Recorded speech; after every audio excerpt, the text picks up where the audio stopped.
1, 2, 3. All right. So, okay. I'm going to make an appeal on this video. This is just like, this is a serious video, okay? Like, I know I made weird shit in the past where it's like I'm just trying to, like, express myself. This isn't one of those videos. To the 2 people that are watching, I'm going to make an appeal for Bitcoin. And don't shut it up. I really feel like this could be a life-changing thing if you're not already like 100% invested in Bitcoin. Just hear me out.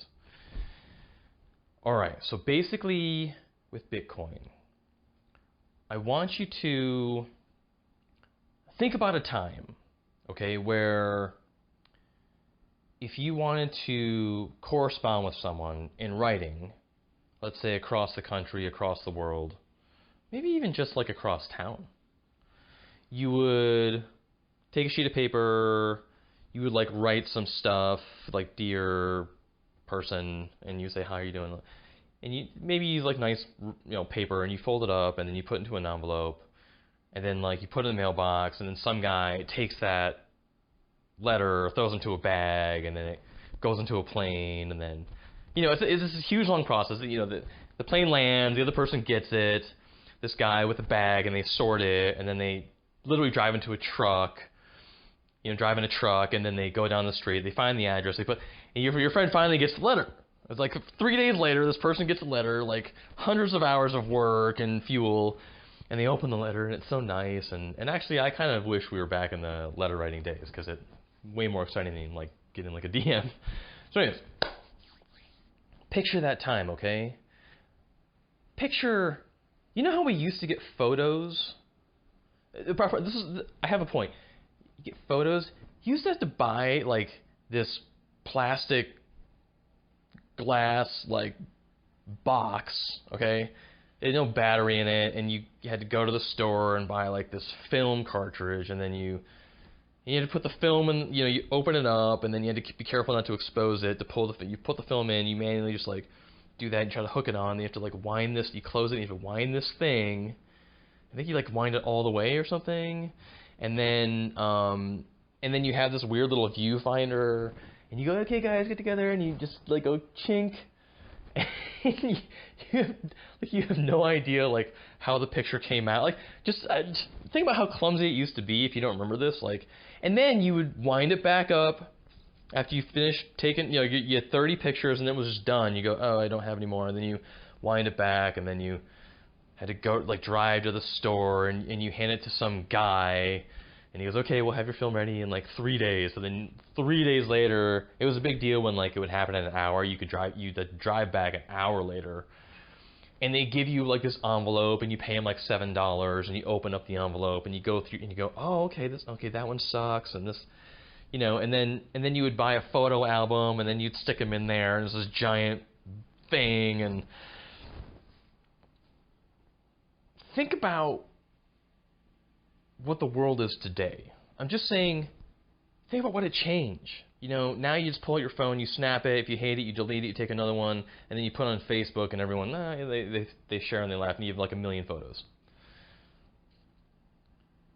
If you were to go back to that camera clicking time, and someone told you about the time of Facebook and how your phone does basically everything, how many people would believe you? Or could they even wrap their head around it? Could they go, oh yeah, that makes a lot of sense. Like, they wouldn't even know what you were talking about. If you could go back just 10 years and invest in a company like Apple and Facebook and Amazon. Remember shopping malls? Yeah, maybe you don't because you're too young. Like, they're gone now, okay? Because they're if you could invest in those companies, knowing what you know now, how would you do that? Would you take 10% of your money? Would you take 20? Maybe would you liquefy your house? Would you go into debt? Knowing what you know now. Okay, I mean, you know the future, so you'd probably sell everything, right? Don't you wish you were on the cusp of that change? My point is this: the world can seismically change. That's all it's been doing for the last 20 years, And it's not always clear what the implications are. Like if you were to try to explain Amazon to someone 20 years ago, okay, you can go on the web and then you click and then they send it to you in a box. But then if you don't like it, you can just put it back and return it, and usually they'll just give you your money back. And they can track the package. But like, think about how much explaining it takes. Like, it only takes 2 days, and they have Amazon Prime. Like, it's not always clear what the implications are, but what's clear is that the emergent technology is better than what was before. Like, Amazon is clearly better than a shopping mall. There's just so many reasons why it's better. You already know why.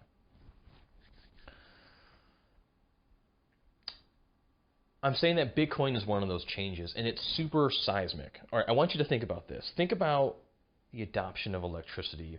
Think about how about this? Think about the adoption of elevators. Actually, let's go. Think about bridges. Even something as fundamental as bridges. Did you know that when Andrew Carnegie crossed the St. Louis River with a bridge, no one would use it because they just didn't believe it would hold? He had to fucking get an elephant to fucking cross the bridge because people believe that if an elephant, for some reason they believe that if an elephant crossed the bridge, then it was safe. And everyone lined up and they got this huge parade. Everyone got so pumped and psyched, and they're like, "Are you going to go to the bridge crossing?" Like, "Oh, I'm doing that, man. I'm going to wait for you to do it, see if you fall in." There's a huge parade that was, and they all were behind the elephant, and they followed this elephant across the St. Louis Bridge. And that was the beginning of steel. And now steel is like fundamental. Think of the fear of electricity. Like what? You have your little kerosene with you're like, what? You're gonna put like this super powerful thing like in my house? And what if my kid touches it? And I heard about Jim who got electrocuted and he died. And I heard they literally like evil spirits are gonna come out of this. They thought electricity would leak out of the socket. The fear, the doubt, the uncertainty in an emergent technology that is clearly better. What if you could be on the cusp of that again? We're on the cusp. Bitcoin is the cusp, and it's a wild bridge of imagination to understand what it's going to do. But I want to throw some numbers at you. So basically, right now, first, if you were to ask 99 people on the street, or 100 people on the street about Bitcoin, 99 would go, "I don't know what that is," or "It sounds kind of speculative. I don't know. It's weird. What is it?" There'd be a lot of doubt. Maybe one person who's done their homework would be like, "Oh, bro, I already sold my house. Like, this is a done deal." We're still in the beginning. It's 10 years old. It's been growing at 200% every year, year over year. Has the growth been volatile? Yes. If you look at the graphs of Netflix, the graphs of Amazon, the graphs of Apple, in their, even like 10 years ago, their growing years, even after they had established market dominance at that point, something like 50%, 60% market dominance. By the way, Bitcoin is at 60% market dominance in the crypto space right now. 60% of the market cap is made up of Bitcoin in the crypto space. They had erratic growth. Netflix especially took a dive, and then it... So volatility is going to happen in these early stages. We're in this point now where it's starting to consolidate. So Apple, 10 years ago, they destroyed everyone else. Amazon, they destroyed everyone else. And now it's just a matter of time for them to just keep doing what they're doing and just to gobble up everything else. And that's where Bitcoin is right now. It's basically destroyed everything else. It has a $600 billion market cap. $600 billion. $600 billion of belief in this asset. It's beyond its infancy. It's now growing up into be a teenager, and we're hoping it becomes... So we're on this cusp now. What is it? What problem does it solve? I'll just go over this really quickly because it's kind of, I don't know. Here's what I understand. I want you to think about money as a container. So like you go to your job and you're waiting tables and like you collect tips and for all that work that you put in, you get like this unit of money, like it's $1. Right now, it's just a digit. Like, you don't even get paid in dollars. I mean, you get like a check with a number written on it. You deposit in your bank, and your digits go up. That's where rappers are like, yo, man, quit fucking with my decimals. So it's a container. It contains your stored energy, and then you can take this money, and then someone trades you their stored, like they knit the sweater, and then they give you the sweater, and you hand them your energy, and they take that energy. So that's, money is like a little container. What's the problem? Especially now. Last year in March, you may have heard of this thing called COVID. I know you may not have heard of it. I think it only affected a few people, but so COVID happened in March. And the economy collapsed, blah, blah, blah, all this unemployment. We're living it, baby. The Fed started producing 25% more money. Usually they do 6% more money. But last year they did 25% more money. Probably it's going to be the same this year.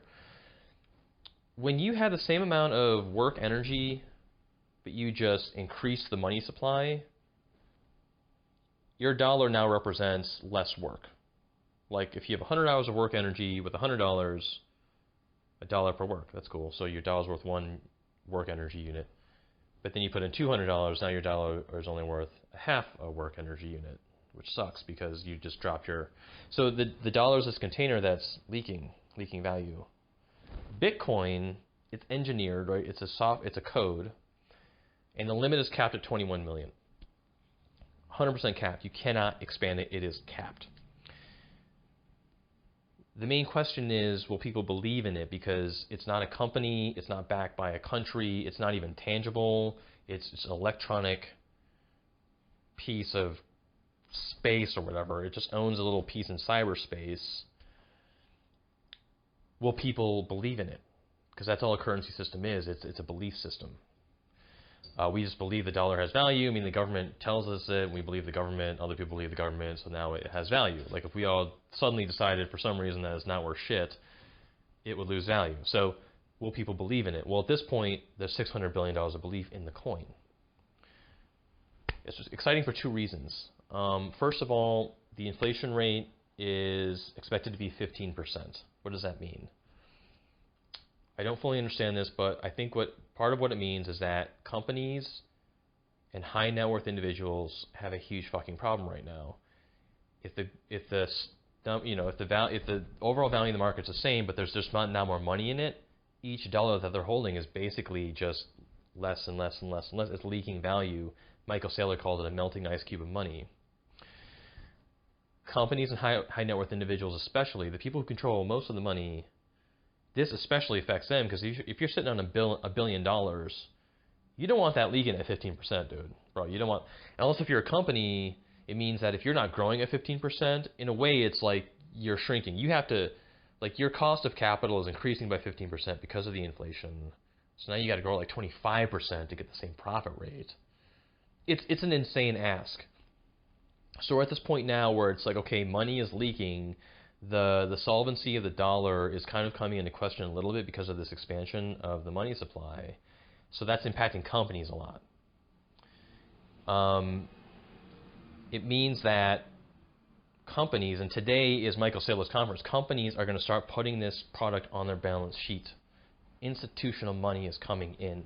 There's about $200 to $300 trillion of money that's sitting on melting ice cubes that's just melting. And that's why you're seeing this meteoric rise in the price of Bitcoin. And even today, if you walk on the street, you ask 100 people, 99 people are going to say, what the fuck is that? I guess my point, I'll wrap. You're in the time machine now. This is an emergent technology. It's superior to any other store. They call it store of value, something that holds value. The dollar is leaking. Bonds are not, they're not overcoming the 15% rate. Gold, not overcoming the 15% rate. Also, all these products are inferior because Bitcoin is it's super, they call it pristine. Like, you can't increase the supply. It's not controlled by government. It's not controlled by the performance of a company. It's simply a belief system, which, if it's adopted, it'll have this network effect. If more people believe in it, the higher the price goes, the more attractive it becomes. I'm kind of rambling, but basically, like, okay, it is shown to be dominant. You're on the cusp of this emergent technology. You have the time machine.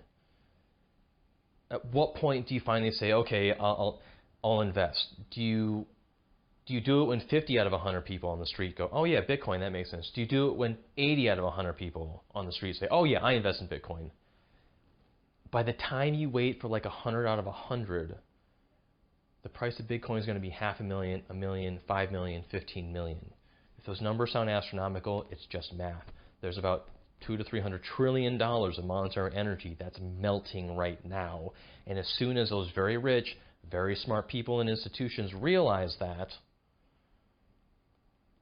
you're going to see a huge capital flight into Bitcoin. And also they're saying the stock market could be dicey because, again, this inflation rate puts huge pressure on companies.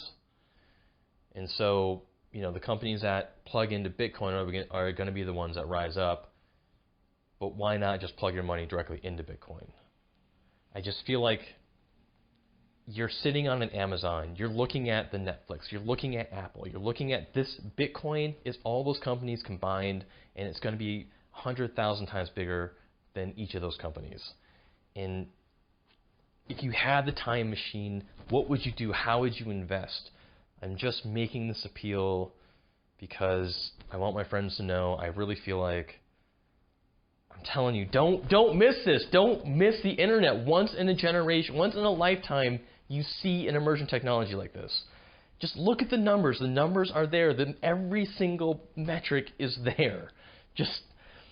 And then last thing, don't diversify into losing propositions. Like if you could go back in the time machine, would you go buy 50% Apple, 50% Kodak? Would you go 50% Amazon, 50% Best Buy? Like, no, diversification it doesn't always make you safer. It just means you put more money in the losers. You know what I'm saying? Like, if you are seeing a clear winner, like market dominance, Apple, Google, Facebook, Amazon, Netflix, clear market dominance 10 years ago, okay, put your money in those 5 because they all have market dominance. Right now, there's not really a company that's emerging, that's gaining dominance, that really it's just a matter of time before they gobble everything else up. Bitcoin is that product.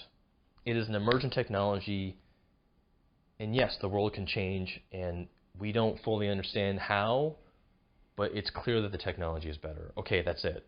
I love you, 2 people who are watching, probably my friends. Please, just don't fucking miss this. That's all I'm saying.